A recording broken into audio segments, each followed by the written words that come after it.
निजी अस्पतालों को लेकर लोगों की आम राय बहुत अच्छी नहीं है, लेकिन एक हकीकत ये भी है कि देश में अगर स्वास्थ्य सुविधाओं का स्तर बढ़ा है, लोगों का जो एवरेज लाइफ की उम्र बढ़ी है, शिशु मृत्यु दर कम हुई है, जन्म मृत्यु दर कम हुई है, तो इसमें प्राइवेट डॉक्टरों, प्राइवेट अस्पतालों का भी बहुत अच्छा योगदान है। और अंतर्राष्ट्रीय स्तर पर आज भी भारत के जो प्राइवेट चिकित्सा संस्थान हैं वो अंतर्राष्ट्रीय मानकों में बहुत अच्छे हैं और बहुत सस्ते दर पर उपलब्ध भी कराते हैं। हालांकि हमारे देश की जनसंख्या जब 80% 5 किलो अनाज के लिए परेशान है, तो उसके लिए इलाज कितनी महंगी चीज़ है, ये भी एक बात है। तो अब मैं आपको सीधे ले चलता हूं। मैंने आपको बताया कि इसका ये जब तक समाधान नहीं निकलेगा, माहौल क्या है राजस्थान से ही होता रहेगा। मैं आया तो था चुनाव के लिए, लेकिन सुबह सुबह जब अखबारों में गहलोत सरकार का पेज भर का इश्तेहार मैंने देखा और डॉक्टरों की हड़ताल देखी, तो मैंने सोचा कि जनता से जुड़े मुद्दे पर ही अब माहौल क्या है किया जाएगा। पहले मैं आपको ले चलता हूँ डॉक्टरों के पास। श्रीवत्सन जा रहे हैं स्वास्थ्य मंत्री के पास। मेरे साथ डॉक्टर्स है। एक तरफ सरकार कह रही है कि रोल बैक का, यानी कि इस कानून को वापस लेने का, अभी कानून तो बना नहीं है, इस बिल को वापस लेने का सवाल नहीं उठता है।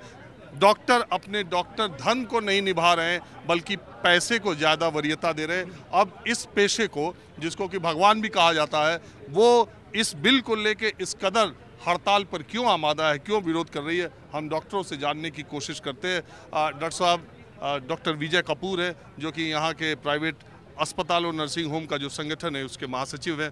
डॉक्टर साहब, ये जो सरकार है वो तो कह रही कि वो रोल बैक नहीं करेंगे जी, और आप अपने धर्म का, डॉक्टर धर्म का पालन नहीं कर रहे, बल्कि आप लोग पैसे को ज़्यादा वरीयता दे रहे, और आपको लग रहा है कि इसके शिकंजे में आप आ जाएंगे, जबकि ये जनता के फ़ायदे के लिए बिल है। पहली बात, डॉक्टर अपने धर्म का पूरा पालन करने के लिए कटिबद्ध है, और दूसरी बात, हम पैसे को वरीयता, पैसे की तो बात ही नहीं कर रहे। अभी तो मुद्दा ये है कि ये बिल क्यों गलत है, क्यों नहीं आना चाहिए। सरकार कहती है हमने आपसे सारी वार्ताएं कर ली, इतनी मीटिंग्स कर ली, आपने जो कहा मान लिया, जो संशोधन चाहे, जो अमेंडमेंट्स चाहे हमने सब पूरे कर दिए, अब आप क्यों नहीं बिल को आने देना चाह रहे। अब मैं आपको इस बिल को सीक्वेंशली समझाता हूँ। जो बिल का प्रारूप आज की तारीख में है, बिल में अभी तो ये बिल पारित हुआ है असेंबली में, अभी कानून नहीं बना, राज्यपाल का हस्ताक्षर नहीं, अभी गवर्नर साहब के पास गया नहीं है, कानून की सूरत में नहीं आया है, अभी बिल ही बना है। और अभी से हमारे जो अति उत्साहित और enthusiastic so called small and big leaders across the state, चाहे जयपुर हो, चाहे जयपुर के बाहर छोटे छोटे गांव, कस्बे, ज़िले हों, वहाँ पर पैम्फलेट्स, बैनर्स, होर्डिंग्स लगने बटने शुरू हो गए। जनता को ये बताया जा रहा है, ये संदेश दिया जा रहा है, ये भ्रम फैलाया जा रहा है कि सरकार ने बहुत शानदार काम कर दिया, आपके लिए एक बहुत बढ़िया चीज़, शानदार एक बिल आ गया है, अब आपको चिंता करने की आवश्यकता नहीं है। आपको कोई भी प्रॉब्लम हो, इमरजेंसी हो, आप तुरंत अपने नज़दीकी प्राइवेट हॉस्पिटल में जाइए, इलाज की मांग करिए, because this is your right. अधिकार के तहत इलाज मांगिए और इलाज लीजिए और वहाँ से निकल जाइए। नाउ ये तो तब है जब अभी बिल नहीं आया है। अब हम करते हैं बिल की बात। बिल में मेंशन्ड है कि डेजिग्नेटेड हेल्थ सेंटर्स, नामित चिकित्सा केंद्रों पर आरटीएच के तहत आपको इलाज मिलेगा। किसी मरीज़ को सपोज चेस्ट पेन होता है, हो सकता है एक्यूट एमआई हो, हार्ट अटैक हो, वो मरीज़ इमरजेंसी है, genuinely, no doubt about it, वो तुरंत अपने नज़दीकी प्राइवेट अस्पताल के पास पहुंचेगा और कहेगा आरटीएच के तहत आप मेरा इलाज करिए, निःशुल्क। और शुल्क की तो बात ही नहीं कर रहा मैं अभी।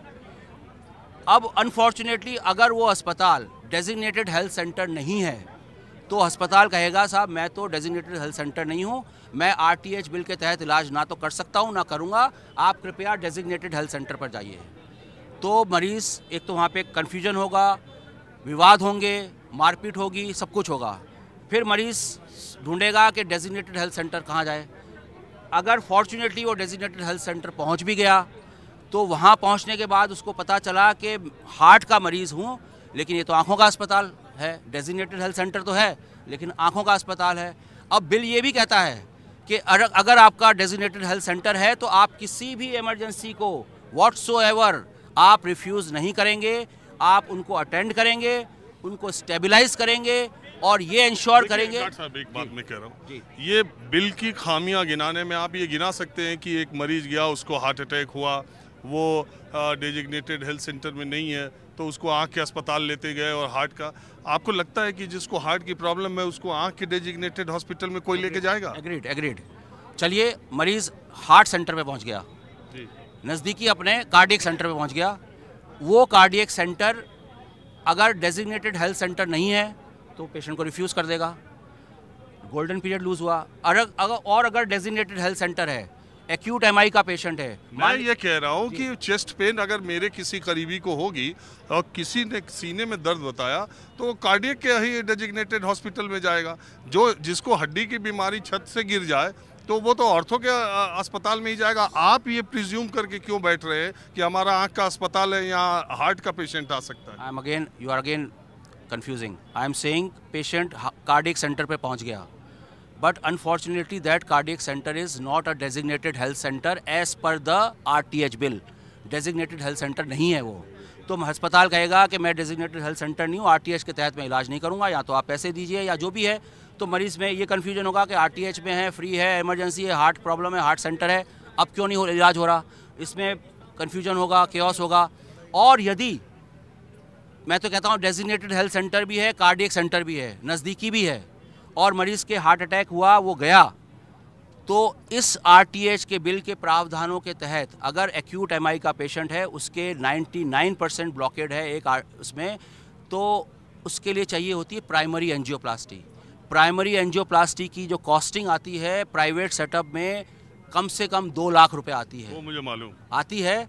तो अब क्या करेगा अस्पताल, या तो उसको टालने की कोशिश करेगा और इलाज देगा तो गुणवत्तापूर्वक इलाज नहीं दे पाएगा, क्योंकि उसको मालूम है कि जितनी कॉस्ट सरकार तो करे ये पेमेंट वो कर देंगे। नहीं, सरकार ने पेमेंट की तो बात की है, अभी दरें कहाँ तय की, अभी ये कहाँ पता है कि क्या कैसे होगा। अभी तो सरकार कहती है कि चिरंजीवी के तहत चिरंजीवी के रेट्स पे आपको रिम्बर्समेंट कर दिया जाएगा। पहली चीज़, वो रेट्स में प्राइमरी एंजियोप्लास्टी हो पाएगी, चलो वो भी कर देंगे। अगर कोई कार्डियक सेंटर है, डेजिग्नेटेड हेल्थ सेंटर है और सक्षम है इलाज करने के लिए, लेकिन वो चिरंजीवी के तहत एम्पैनल्ड नहीं है, तो उसका रिम्बर्समेंट कैसे हो? नहीं, रेट तो छोड़िए, रिम्बर्समेंट कैसे होगा? रिइंबर्समेंट के अब दर्शकों को मैं बता दूं, चिरंजीवी एक हेल्थ स्कीम है जो राजस्थान सरकार ने कोई 1.5-2 साल पहले शुरू की थी। उसमें कहा गया कि 815 रुपए शायद जनता को देना है। बीमा स्कीम है, इंश्योरेंस हेल्थ स्कीम नहीं है, चिरंजीवी हेल्थ बीमा स्कीम है। हेल्थ इंश्योरेंस स्कीम है जिसके मैं आपसे पूछूंगा 815 रुपए कोई भी राजस्थान का जो नागरिक है 815 रुपए में ये स्कीम ले सकता है। 25 लाख तक उसका इलाज होता है। राजस्थान के 80-90% जो निजी चिकित्सालय हैं वो चिरंजीवी